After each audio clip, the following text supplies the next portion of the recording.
I want to tell you about a new podcast called Amuse News. Publishing multiple days a week, Amuse News is your source for food news, interviews from around the food world, and more. On the show, we'll be engaging with food storytellers, from chefs to advocates to people working in the field, and many more. Find Amuse News wherever you get your podcasts. Amuse News is a destination for everyone who's looking for a new, insightful look into the world of food.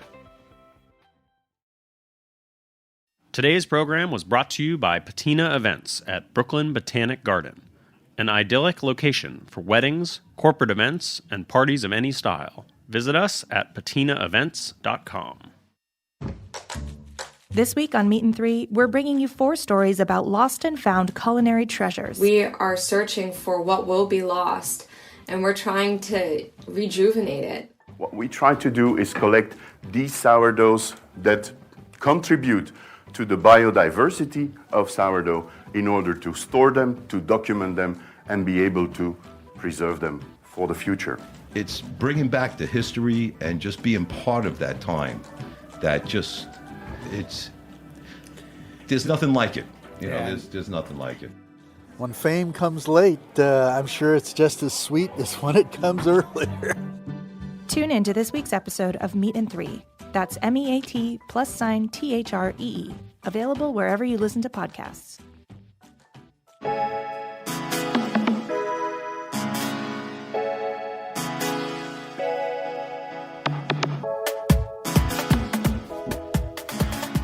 Welcome, everyone, to The Line. Before we jump into the episode, a quick note on Taste of the Nation. On April 17th at the Brooklyn Expo Center from 6 to 9 p.m., Taste of the Nation is back. We're going to have 40 of the hottest chefs, bartenders, and sommeliers coming together for the food event of the season. You can buy tickets by going to events.nokidhungry.org/events/New York City's Taste of the Nation. And if you want, you can use the code THELINE20 for 20% off tickets. All of that information is also in my Instagram at the Sussmans. And at one point during the show today, I will be giving away a pair of tickets, so stay tuned for that. Now let's move into the episode. I want you to maybe reach into your pocket. Do you have a few loose bills there? Maybe $2 or $3 crumpled up with your Metro card? What if I told you that little bit of cash could get you a full meal, hot, ready in under 10 seconds, yes, 10 seconds, and no, the year isn't 1995. At 10 locations around New York City, Two Bros serves a $1 slice that each day is lunch, dinner, snack, or all three for thousands of hungry and budget-conscious New Yorkers. Today on the show, I welcome another Eli, but his name is actually Eli, who's also in the food business with his brother. Eli Halali is the co-owner of Two Bros Pizza. They have 10 locations. They also have the Juice Shop with 4 locations and Taqueria Diana with 4 locations. And they recently opened Upside Pizza, a different pizza concept from Two Bros that doesn't sling the famous $1 slices and has a different configuration of the dough, and we're going to get all into that later on in the show. Upside is a little bit trendier. It pulls from 90s influences with graphics that'll make you more reminisce about Saved by the Bell, maybe. Two Bros is firmly a working New Yorker grab-and-go slice shop. No frills, no extras, nothing too exciting, just a solid $1 slice of pizza. Today we're going to be talking about all their businesses, operating multiple locations, expanding food brands in the most challenging city in the world, working with your brother, and yes, I promise I'm going to ask him how the hell they make money selling $1 slices of pizza. If you love arguing about pizza culture, New York's food scene, and want to hear about brand building from a marketing master, this episode is for you. Stick with us. Eli, welcome to the show. Hey, thanks for having me. So let's get started as we always do at the way beginning. So your family is Iraqi and Moroccan Jews. You were born in Israel. Yes. And then you moved here when you were really young. So tell me a little bit about you and your brother moving to the United States. Where did your family settle? And what did your parents do when they got here? Were they in the food business? So we got here we moved here when I was 3 years old, 1986. My grandfather had a girlfriend at the time who was a professor at Columbia. And, they were able to get us into the country through, him marrying his girlfriend. And, my dad's first job was a cab driver, like a town car type of driver. And all kinds of different. He did all kinds of different businesses. He was an entrepreneur also at heart. Didn't really, had a restaurant also at one point during that period. But we settled in, South Brooklyn. At that time, we were more in the Midwood area when we first moved into the country,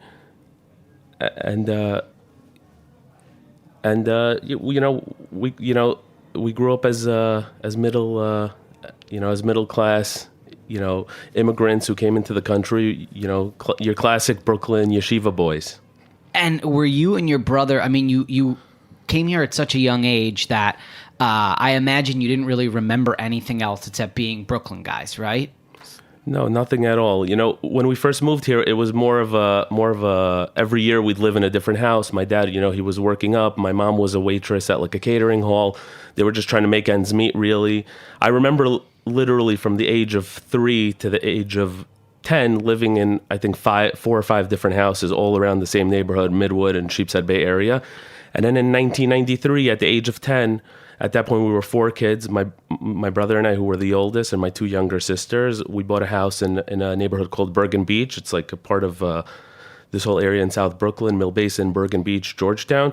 And that's really where we settled. And that's, I guess, where really the memories start, I guess. And there's a pretty good Jewish population down in Bergen Beach, right? There's a lot of Russian Jews in that area, or am I thinking further south? So when we lived there in the early 90s, the neighborhood was probably 70% Italian, I would say, and 30% different types of Jews, whether it was Russians, Israelis,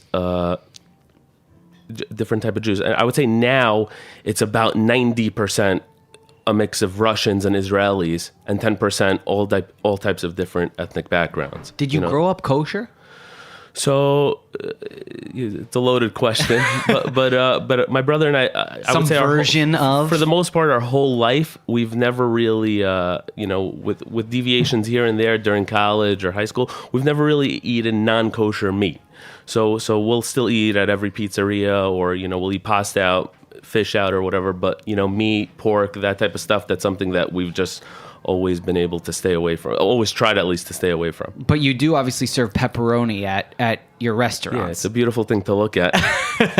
So when you're younger and you're a teenager and you're in a neighborhood that's heavily Italian, was there like a go-to pizza shop that you and your brother, maybe your sisters as well, your friends, like did you hang out at a neighborhood joint and grab slices? Was that a part of your teenage years? So growing up in our neighborhood, there was 3 places we could walk to. There was Gino's that was in Bergen Beach, that's no longer there. There's a place called La Villa that's still there till today. That's a big influence on our life too. Yeah. It's huge. It's a huge place. They have a couple of stores around. They have a store in Park Slope also. I believe they had a store in the city at one point in the 90s. They don't anymore. But that was a big, to us, we still think it's like one of the best businesses, pizza businesses. When you look at it from top to bottom, how they run a pizzeria. Had a big influence on us. And then there was also Originals, who's also still there. And ironically, one of the only people that use the Montague brand ovens that we use at Upside.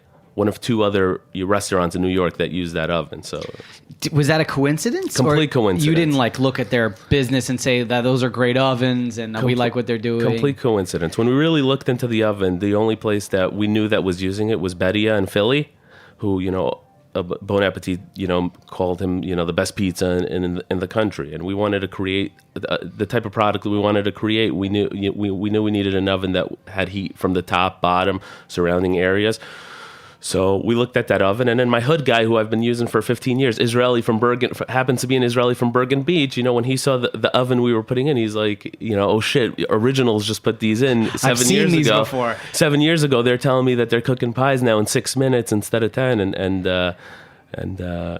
it's a cool thing. Your dad has an entrepreneurial spirit, and obviously that was that trickled down to you and your brother. Do you remember the first time you and Oren, your brother, had sort of an inkling that maybe you wanted to be in business together? Were you guys like hustling in high school, selling T-shirts, or I don't know, doing something that was a business model that was a precursor to you working together in this capacity? Yeah. So, Hassan Minhaj, he has this line that, all immigrant kids of the 90s, it's like their brain is like 50% hair gel or 50% 90s NBA references, right? Something like that. I can't quote the exact formula, but for us, we were big basketball freaks. Mm-hmm. And our first thing in 5th grade, my dad rented a booth for us at the Golden Gate Inn in Sheepshead Bay to sell our basketball cards at. And it was $50 to rent the booth. I think we cleared maybe $180 that day. I would say that was the first inkling into business together. Your heart started going. The emotion 100%. of making a sale was kind of exciting. Got a little money in your pocket. 100%. And when you and your brother are in high school and you're starting to make decisions about the next stage of your life, was it just a given? Both your parents, were you have to go to college? Did they let you deviate from sort of the normal traditional immigrant story, which is like get a job, you got to be a lawyer, a doctor? I know how Jewish parents are. There's sort of like a strictness sometimes with immigrants, and especially Jewish parents, that like you have to have a specific profession. Did you feel that way coming from your parents? So we both got kicked out of yeshiva after 10th grade, and we started going to public school at that point. We went to James Madison in Brooklyn, and that's when we kind of fell in love at that point of our life with, hip hop and graffiti culture. Graffiti culture was a big part of our life in high school. That's kind of where our head was at, really, for the most part. Graffiti, basketball, hanging out, not really so much focused on studies like we should have been at that point of our life. Obviously, our parents wanted us to go to college. It was an important thing for them. And ultimately, we kind of figured that out ourselves. After we graduated from high school, my brother went to Brooklyn College and I went to Pace University. And we were constantly hustling through college also. In that period, I assume, you've Patrick Ewing obsession, maybe. I don't know who your players were, but you're big into the Knicks. You're big into this kind of street culture. Did you ever think that maybe you were gonna go into music or design or art or something like that was more closely aligned what you were into at that time? Or did you think at that time when you were at Pace and your brother was at school that a business together was gonna be where you were gonna go? I always felt that my brother and I were going to do something together, but the reality was we had no idea at that point in our life what we were going to do together. We had eBay businesses that we would run together. Throughout high school, even we would sell sneakers on eBay when eBay was just first starting. We turned that into a business. We had friends that worked at Supreme in 2004 before it became what it is now. We would go out with them on the weekends in college. And, we'd have the hookup to get sneakers at that point, and we would sell, we would resell all of them, something that's become a big thing now. We were doing it in 2004, right? And the original sneakerheads back in the day. Exactly. So we always had some kind of weird side hustle thing to us. Throughout college, I somehow fell backwards into becoming like a quasi club promoter which I had a different partner with that I was doing. And we built it into relatively lucrative business, lucrative enough that I was able to pay for my whole private college pretty much from it.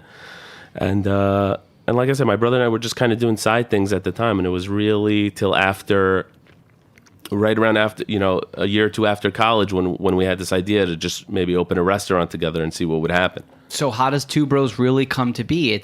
There's a big leap from, hey, we should do something together, to raising the money and actually finding the space and settling on a concept. Why pizza? Why the first location? And why with your brother? So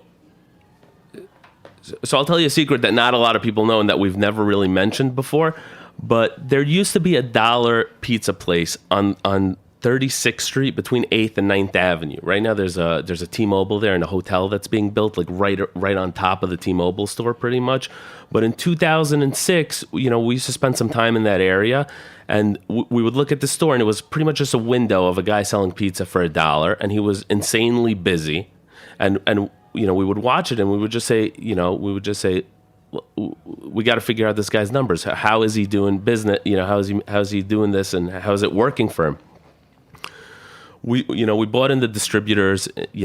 We met up with the distributors. We told them we want to open a pizzeria. We didn't necessarily tell them we want to do it for $1. We understood what cheese cost. It happened to be that at that time in 2007, it was almost at an all-time high, and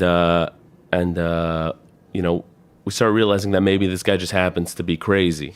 2 weeks later, the guy closes his store, right? we saw that they were about to close. We talked to the manager at the stand, and he said someone signed a lease for the whole building. We have to leave. It was obviously becoming a T-Mobile. They had this 50 square foot window in this thing, and we told them, we want to open a pizzeria. We want you to work with us or whatever.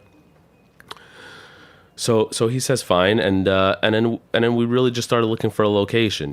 We would hang out a lot at St. Mark's. In our college years, we would our pregame spot would be McSorley's, right? We would just go there and drink, and then we'd go to clubs. We'd leave at 12:30 and then go to the next place. Hobble into the next place. So we knew what St. Mark's was. We knew it was like a block party 3 days out of the week. So we said, if we open a pizzeria here, not necessarily $1 pizza, if we just open a pizzeria here, we can be busy. And we thought that the price, that the rent prices were relatively low on that block for how busy it was. So we tried to sign one lease there. It didn't work out. A Pinkberry took the lease. It was right when Pinkberry was kind of just starting to blow up. Then there was a Subway that was going out. We met up with the landlord. He gave us a relatively good price. There were some issues with the store where it was kind of dug back in. We met with the GC. He explained to us how he can how he could bring the storefront out a little bit closer to the street than where it was right now. It's something that he could do by code. We got excited about it, and we signed the lease for our first store. At that point, we had enough money saved up to open what we thought we needed to open to make it work. We didn't understand a lot of things, obviously, in hindsight, like how hard it would be to bring gas to a location that doesn't have gas. And we signed the lease in July of 2007 and opened the end of December, pretty much, Christmas week. And I assume that it went somewhat over budget. You had some complications involving just general, you needed to have some capital. There were capital expenses, right? And there were some things that you didn't really think about. And so what did that look like when you pretty much put everything that you had into this pizza business? Like when you opened up the first day, were you and your brother there cooking pies and working the counter? I mean, what was your involvement in the business? Because neither of you really have a chef background. Neither of you are pizza guys, right? Yeah, but a lot of Israelis we knew growing up in our town, they all had different types of food businesses in the city. Some of the successful guys, they had chains of bagel stores, right? Other type of pizzerias, Middle Eastern restaurants. So we watched how these guys kind of operated, and none of these guys were the kind of guys that were prepping in the morning, right? They just kind of figured out a business, figured out a location, figured out numbers, and figured out that there's a possibility that if they sign this lease and do everything the way they need to do it, they're going to be able to make money. For us, we didn't know what we were doing. We had no idea. We just felt like pizza was a good business. We loved pizza. We loved the block. And we knew no matter what, probably just the Thursday, Friday, and Saturday night rush of that location would be enough to probably pay the rent, and we can figure it out later. So it's actually interesting. You did something right off the bat that I feel like everyone tries to do 2 years in, which is create a structure in which they're an actual owner and that things have to happen just day to day by their employees. And by you looking at all those other businesses and seeing the people operate them in that manner, you were immediately the overseer, and you weren't necessarily embedded in the minutia of the minute to minute, which is really critical in a business, especially as you've gone and grow. There's no way that you can be at every single place at the same time. It's true, but I think it's what made the business successful, and it's what made the business able to scale. Right? We opened this first store. Right? The first day we do $1,000. There's a pizzeria on the corner that was open, I guess, for a while. Italian guys were running it. On the second day, they called the cops to the store, right? We're selling pizza for $1. We have this weird sign with just a chalkboard, $1. We're selling $800-900 a day. We're clearly losing money. And we have the cops at the store, right, saying, this guy called us. He's saying, you're selling pizza for $1. We're saying, what do we do? We're scared. We don't understand what's going on. We think, we're about to get arrested for selling pizza for $1, right?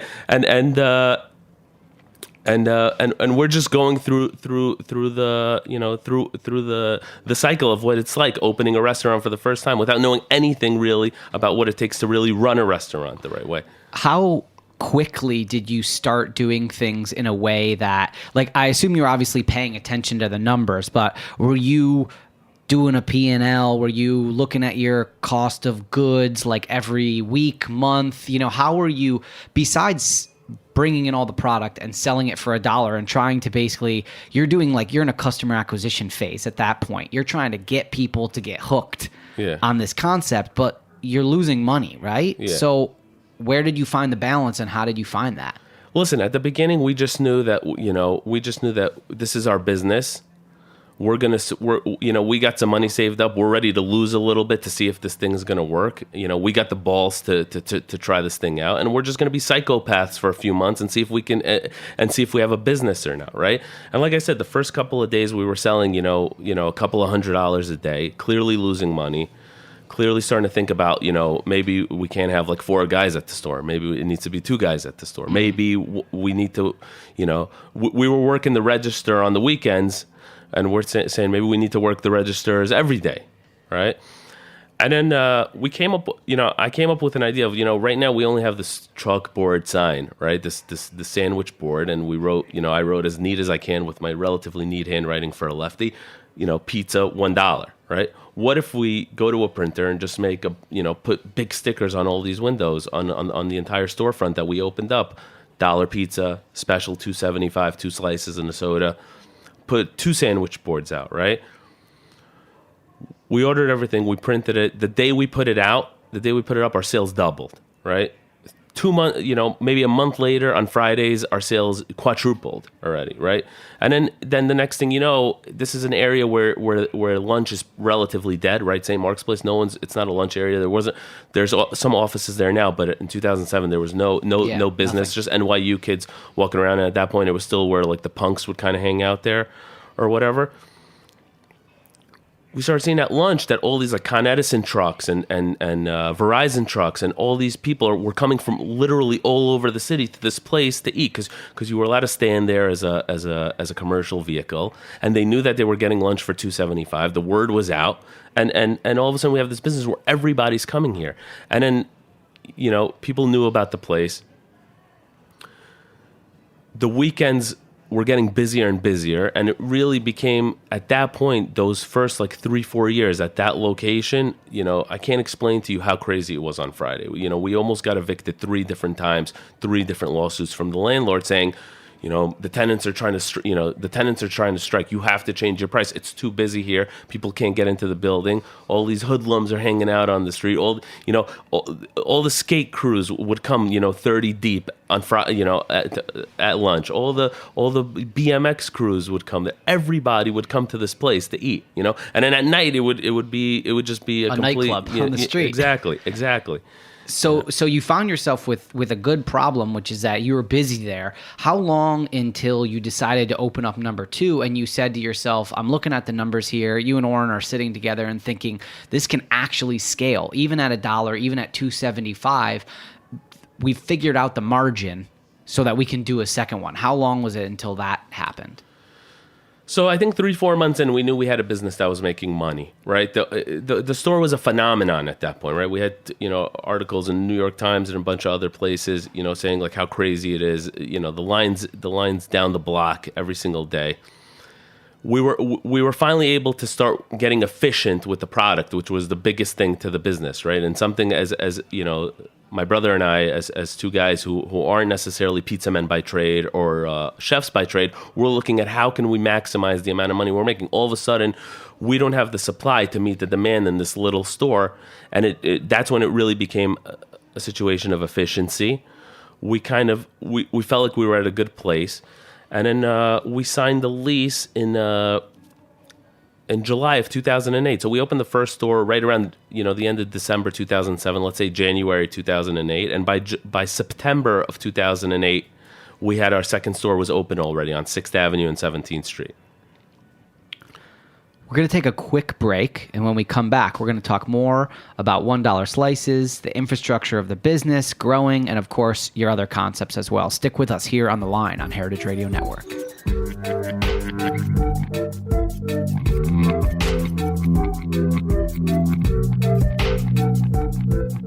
Patina Restaurant Group offers unparalleled service in New York's most iconic locations, including Lincoln Center, Rockefeller Center, and Macy's Herald Square. Patina is also the exclusive caterer at Brooklyn Botanic Garden. From meetings and presentations in the glass-walled atrium, to galas in the renovated Palm House, and intimate wedding showers at Yellow Magnolia Cafe, your event will be perfectly imagined and customized at Brooklyn Botanic Garden. You can also enjoy a la carte brunch and lunch at the picturesque Yellow Magnolia Cafe overlooking Lilypool Terrace. Executive Chef Morgan Jarrett's unique menu offers warm, distinctive cuisine with a focus on local vegetables, grains, and sustainably sourced meats and fish. Are you enjoying this podcast? Heritage Radio Network has plenty more. My name is Andrew Friedman, and I'm the host of Andrew Talks to Chefs here on HRN. Every week, I interview a diverse cross-section of the best and biggest names in professional cooking. Give a listen and get to know all about the inner lives of chefs. You can find Andrew Talks to Chefs wherever you listen to podcasts and on heritageradionetwork.org. Welcome back to the program. Want to give away those pair of tickets to Taste of the Nation NYC, which is happening on the 17th in Brooklyn. So this is what you're going to do to win the tickets. You're going to go to the Sussman's Instagram and you're going to send a direct message. What do you think Samisa is serving at Taste of the Nation NYC? Send it over to us. The first person to send us the right answer is going to win a pair of tickets to that event. So again, write in with what you think Samisa is serving at Taste of the Nation. First person to write it in our DMs wins the pair of tickets. If you're just joining us for the second half of the show, Eli Halali is on today, and we're talking about all his various concepts that he owns with his brother. They've got 10 locations of Two Bros. The Juice Shop has 4 locations, and Taqueria Diana has 4 locations, and they just opened Upside Pizza as well. So they have a lot going on. Before we get into the other concepts, Ellie, I wanted to ask you about your infrastructure of the business. You've grown very rapidly, and you have multiple locations. They're all around the city, and we'll talk in a second about real estate and how you make that decision. But I'm curious, do you or Oren act as either CEO or CFO? Have you brought in a director of operations? How do you manage 10 locations? Yeah, so from experience, we think the best way to run things is to stay lean, right? A good friend and mentor once told me that in this fast casual / quick serve world, there's 2 types of businesses, right? There's the business where you raise the money and you create this thing where, you know, private equity brings in money and you need G&A, you need all these people in an office, to do your social media, director of ops, CMO, CTO, all these type of things, and you try to create something big through that, right, over the course of time. Or there's the business where you open a business and at the end of the month, hopefully that business makes money and hopefully you put that money in your bank account, right? There's no overlap. There's A and there's B, right? We like to consider ourselves, old school and more, and we lean more towards the latter. For Two Bros, one of our best friends is the guy I guess we would call the director of ops, who we've known since kindergarten, and he's worked with us on and off in various different things throughout the years, but he's been with us from the beginning at Two Bros. And my sister kind of handles all the human resources stuff, really from A to Z. So it's a family and friend run business. Exactly. And we like to keep it, and we try our best to keep it lean. It's more than anything, it's a GM business, right? What we believe more than anything is it all comes down to your GM. You have good managers in the store, they're worth more than anything else, right? And we like to incentivize them, and we find ways to work with them, and we find ways, when we develop one of them especially, to have them understand how important they are to us and how important they are to the business, and that they're more a part of the business, than anybody else really. So we really focus all our energy and resources on developing managers, because we think that really is what makes the difference in this business, in all these quick service / fast casual businesses, between a successful business and a non-successful business. And I can give you a million examples of how. I want to talk a little bit about incentivizing staff and incentivizing managers. It's a really difficult thing these days where people just jump around. They're chasing, 50 cents more an hour. It's really a lot of people that work in restaurants in New York. It's not necessarily a career for them. This is a job. They get a paycheck. how do you and your GMs keep your staff happy and showing up on time and cranking out at a very high volume? And that's a busy, hard job to make hundreds of pizzas a day extremely quickly. Well, Two Bros is a different animal, I guess, than some other businesses. You know, we own other businesses where you know there's really that whole plethora of different types of employees you need to run a fast casual, right? You know, your cashier, your different types of prep people. Mm-hmm. You know, in the juice shop, for example, your smoothie makers, your you know the people who are just putting stuff on the bowl.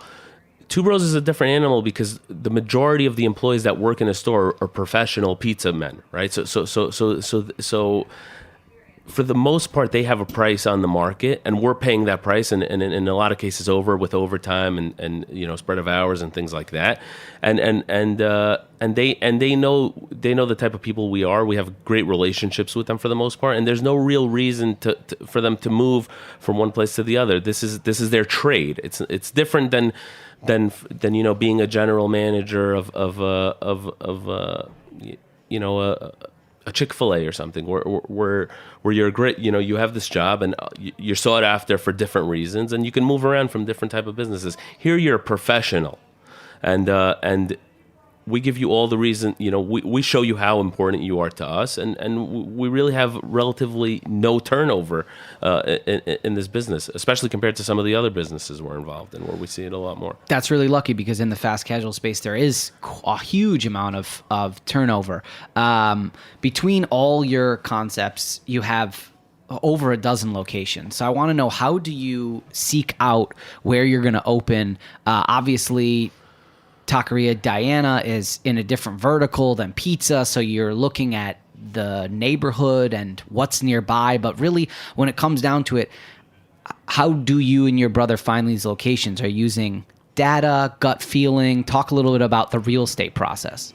Listen, my brother and I, you know, I start my morning every day. I'm in the office at 7:30, right? From 7:30 to 11, I'm doing bookkeeping type of stuff. At 11 o'clock, you know, my brother's in the stores in the morning. We meet up at 11 in the store, and then we're on the street for the next 4 hours, wherever we are. If we're one thing more than anything else, we're experts at New York real estate from A to Z, right? Understanding blocks, corners, streets, competition, the potential of competition, after you sign a lease, all these type of things we understand. We understand it because, you know, we've had success with it, and we understand also because obviously we've had some failure with it. So I think more than anything else, these 12 years in the business have helped us understand the climate. So there, and obviously there's a lot that goes into picking locations. When you have 25 stores like we do now, you know, there's, you know, we look a lot at CapEx also. How much is a certain situation going to cost us, right? If we see a store that has venting already and you know, ample gas lineage, right? Those type of things are valuable to us more than they might be valuable to someone else who's just necessarily looking at a location. We understand that could change. You know, there's all of a sudden we could open 4 months earlier than other places. You know, we had one of our best Two Bros, for example, on 25th and 6th on the corner. When we saw that store in 2010, we knew in like a day we need to sign this lease, right? The gas was kind of set up from the last tenant. The store was situated in a perfect for the type of build out we were doing at the time. You know, we signed the lease in like September 15th. On October 21st, we were open for business. That's unreal. Yeah. That's unreal. Exactly. So no one can get open that fast. Exactly. Do you find 12 years in that you are still asking, do you have mentors or people that you ask a lot for advice, or do you really feel set in the businesses that the decisions that you make them and you move forward? Like, do you bounce ideas off someone who's external from the business anymore, or do you really feel like internally you have it figured out with your team? So over the course of the years, we've definitely, we partnered with different people on different things. So we have, who have different type of experiences, for example. So we've been, and they're people that I trust a lot. You know, for example, the CEO and co-founder, the former CEO and co-founder of Be Good. It's a big chain for New England-based burger chain. Mm-hmm. Anthony Ackel. He used to be our partner at the Juice Shop.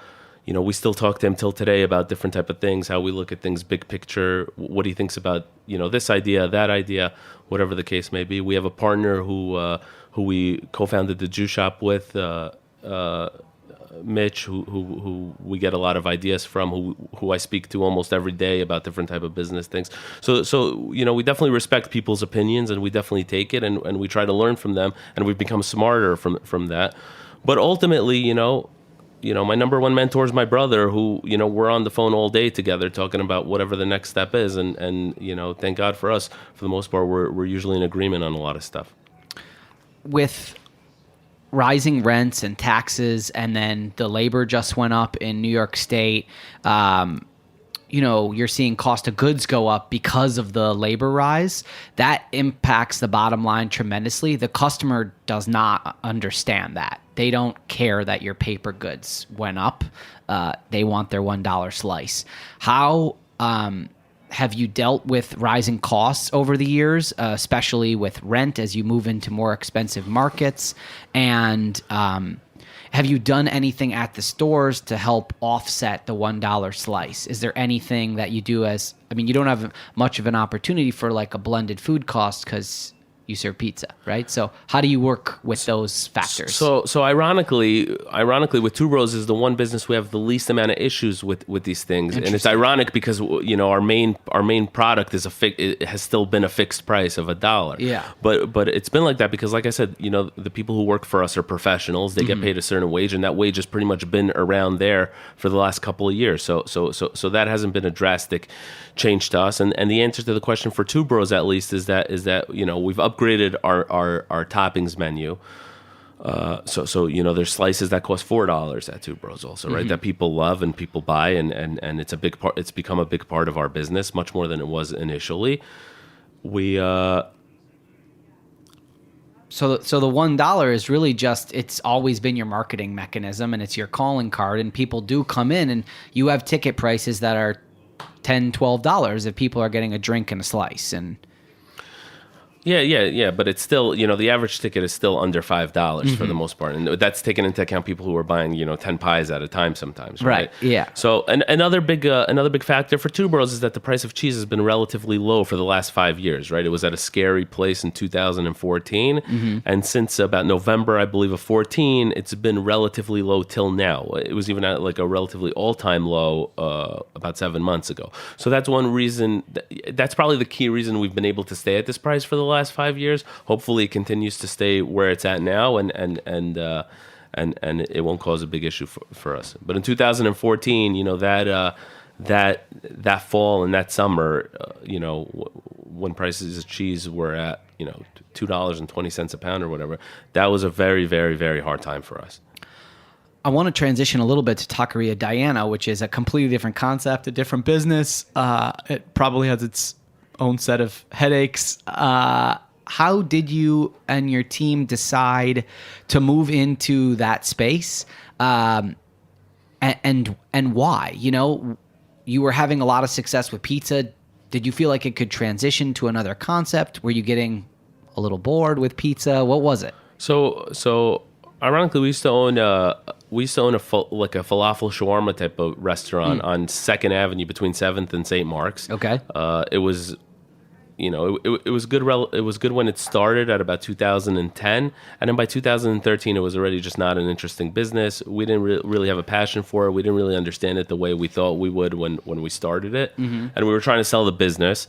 And along came this guy from San Francisco who had this idea for this, for this fast casual mission style Mexican restaurant.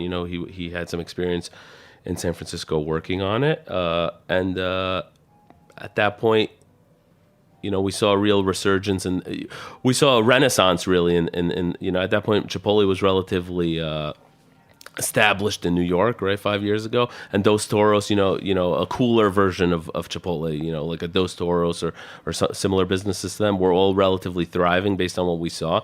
And this guy came and wanted to buy our business, and wanted to buy the lease from us, and didn't have the money it took really to buy the lease, and we ended up partnering up with him and starting the business from scratch. We ended up investing a lot more money than we thought to kind of get it off the ground.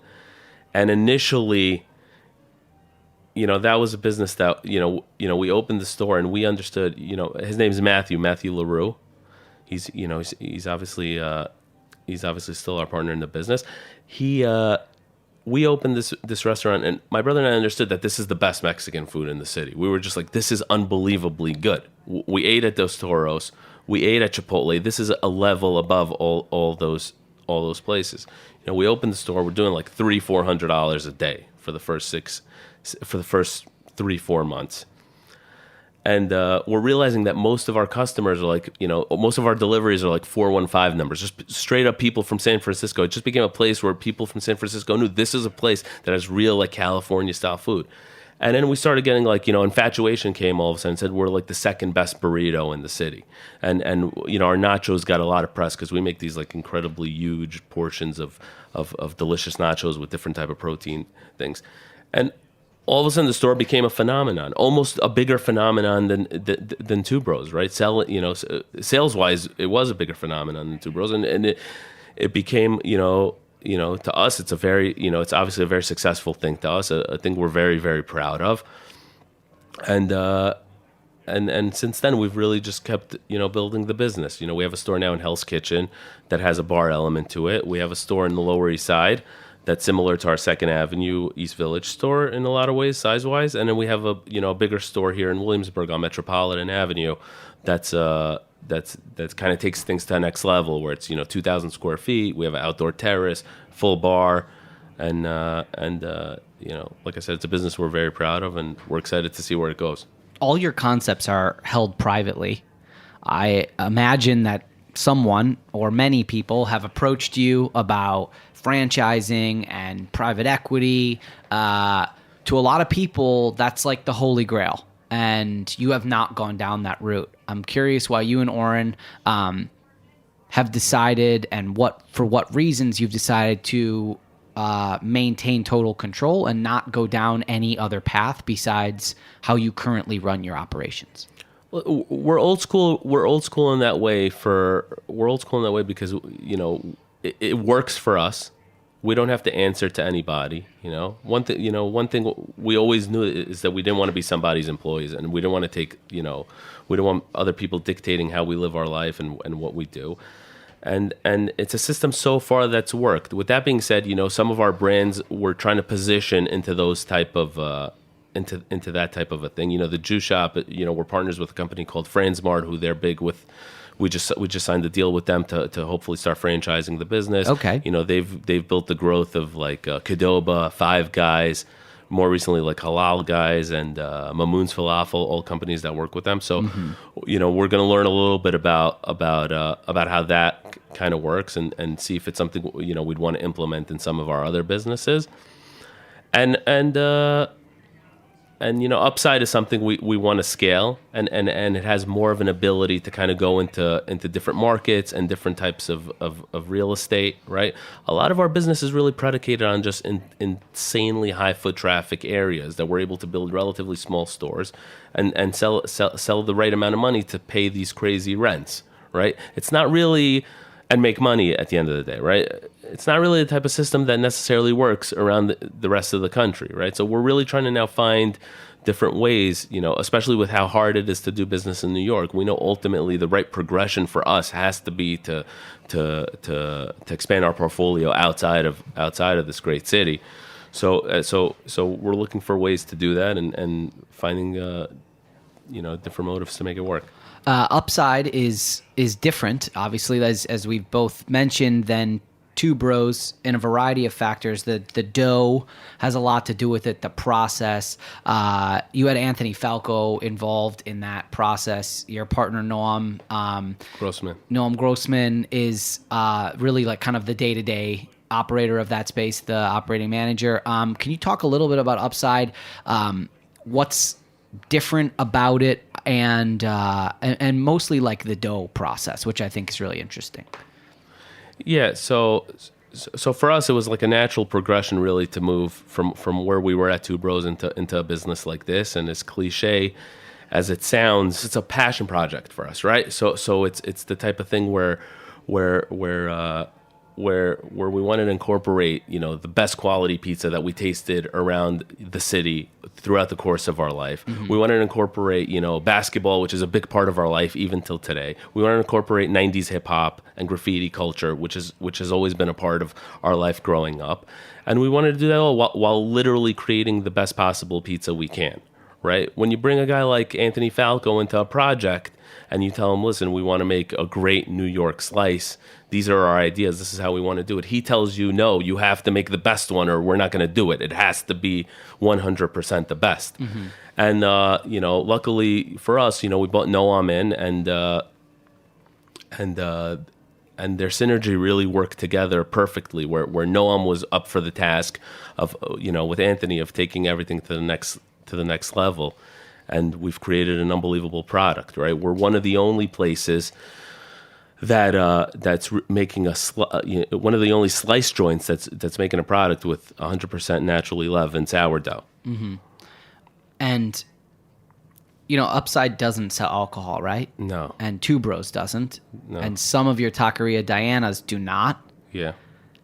You have multiple locations at a low price point that are not assisted by the sales of alcohol. It's such a unique business model that many places cannot get away with. Does any part of you think that we should open up bigger restaurants with bars attached to help them, or do you like the area that these businesses exist in, which is like a heavy scale model, which is like volume is, I assume at Two Bros volume is really king, and at Taqueria Diana it's a little bit different. But alcohol helps so much. You don't have them involved in a lot of your businesses. How do you make that work? And also, do you have a strong desire to move out of this realm down the line? So look, we're just operating in a different animal, right? One thing, a lot of people obviously say is when you do a lot of things, you don't do anything well, right? Mm-hmm. We're really big on that simplicity factor. The way McDonald's started, right? The way In-N-Out operates, right? The way we operate an assembly line business, right? So we, a key thing for us is keep it simple. One product as your 90% of your sales, 85% of your sales, and then some auxiliary stuff around it that doesn't really hurt your efficiency, and that's the business. So as cool as it is to own bars, right? Like I love going to Taqueria Diana and Hell's Kitchen, which is near my office. I go there at least once a week and hang out with them and eat with them and go there after work for a drink. We look at those P&Ls and we get excited when we see how it helps the business. But ultimately, our background is this more simple, efficient business that really just works on a scale. You've had a lot of success in multiple concepts, and part of what happens these days is people come up with an idea, they have to put together a deck, and they're taking it out to investors. It's very difficult, and there's a lot of no's. And there's a lot of concepts that are maybe too close to an existing. What advice would you maybe give to someone who thinks that they have a great idea, they want to take it out to market, from like the branding, marketing perspective where you've had so much success, and also from just the fundraising perspective? What advice could you give to someone? So find an So the best advice I give is find an investor who understands how important the operator is, right? And that's the type of people we're becoming now, right? Take Upside for example. I know Noam for 5 years. He spent some time in Be Good. That was his first foray into the food business. He then he spent some time at Dig In, which is another big developing company. And I, my brother and I obviously knew he was a talented guy. He had all the ambition in the world, and he was a person who was ready to work, ready to get his hands dirty and understand things. So to us, he's the perfect type of guy to partner with, and invest our money into to see him succeed, right? And it's unbelievable how scarce these type of people are in this market. As many stores as there are, and as saturated as all these food businesses are, right? We're sitting here all day waiting for the next, Noam to find, right? For the next Noam to show up, so we can invest and say, go do a business. We'll do it with you, right? So you got to find the people who understand how important you are to the business, and you actually have to be important to the business also, right? You can't just be a guy with a deck. You got to be a guy who's working at the store. My brother spends, 80% of the time my brother is at home, he's just watching all the cameras of every single store, and on his phone, and texting me, this is going on here, this is going on here, this is going on here, this is going on here. It's 3 a.m. and Upside closed at midnight, and Noam's in the store making dough, right? 4 or 5 days a week, and at 3 a.m. I'm asleep. He's texting me at 3 a.m. Look at this guy. He's an animal. Tell him to go home. He's gonna burn out tomorrow, right? So, and it pays dividends. It pays dividends. He's created this unbelievable product. With an unbelievable partner in Anthony, it doesn't come by accident. You have a bunch of businesses. You work with your brother and your family. I'm curious about what you define as success. Have you achieved that yet? And what's next then in that realm? Whatever success is, I definitely have not achieved. Right? So it's about getting smarter more than anything else, right? And my brother and I, every day we're together all day long. We get home, we eat, if we're not playing basketball together at night in the JCC league, we each get to our house, we see our kids, we see our wives, and then, by 9 p.m., 10 p.m., we're back on the phone talking about the next move and the next day and how we can get smarter tomorrow and how we can do something that makes more sense and how we can make sure none of our stores are losing money next month and all these type of things. So we still have a long way to go. We're grateful that we have these great brands with great people behind them, and it's important for us to keep building them up and to keep making them successful, because we believe their success is clearly going to be levered to our success. And there's still a lot of time left. We think Upside, we think Taqueria Diana has a long way to go. We think we're really starting to dig into that business more than we have in the last couple of years, and things have been amazing so far. We think Upside has the ability to really scale into a national brand, over the next 5 to 10 years, and we're really focused on making that happen. And more than anything else, we're focused on making sure that everyone has a meal to eat for under $3 in New York, for as long as we could possibly make that available. Eli, thanks so much for being here and sharing your story and talking a lot about your businesses and how you and your brother Oren got them up and running and off the ground.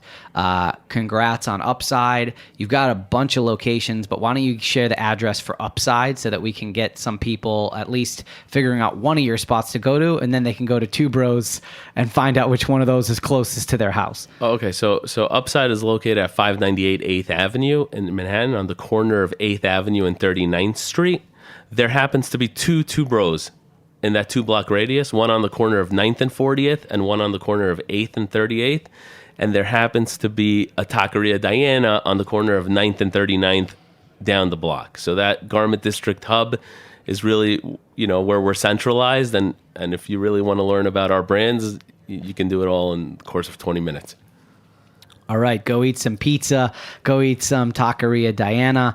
Eli, thanks again for being here. Thank you. Everyone, thanks for listening. You can find this episode wherever you find your podcasts, and join us Tuesdays at 11 a.m. for new episodes of The Line here on Heritage Radio.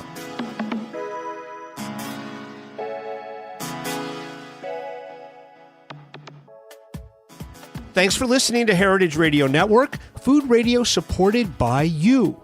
For our freshest content and to learn more about our 10-year anniversary celebration happening all year long, subscribe to our newsletter. Enter your email at the bottom of our website, heritageradionetwork.org. Connect with us on Instagram and Twitter at @heritage_radio. You can also find us at facebook.com/Heritage Radio Network. Heritage Radio Network is a nonprofit organization driving conversations to make the world a better, fairer, more delicious place. And we couldn't do it without support from listeners like you. Want to be a part of the food world's most innovative community? Subscribe to the shows you like, tell your friends, and please join the HRN family by becoming a member. Just click on the beating heart at the top right of our homepage. Thanks for listening.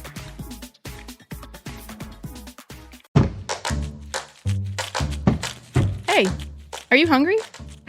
Well, you're in luck. Meat and 3 is back for season 16.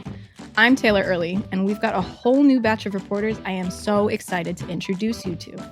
Hi, I'm Elizabeth Fisher. Asha McElroy. Sam Girardi. Jessica Gingrich. Hannah from Wisconsin. I'm a swing dancing audio engineer. I am a future registered dietitian nutritionist. I'm from New York and I love rice and beans. My favorite food of all time is a shrimp burrito. I love watermelon. We've also got a bonus podcast for you called Behind the Internship. 3 of our reporters will take you along to show how they develop stories for this very show, Meat and 3. Hi, I'm Danielle Flitter, a plant-based chef from Philadelphia, living in Mexico City. I'm Sophia Hooper. I'm a bartender based in Portland, Maine. My name is Addison Austin Liu. I am a chef and food journalist from Salt Lake City, Utah, and my favorite food is Peruvian. Rice and beans. Hand-drawn noodle soup. So tune in to enjoy a square meal for your ears. And I hope you saved a little room for dessert.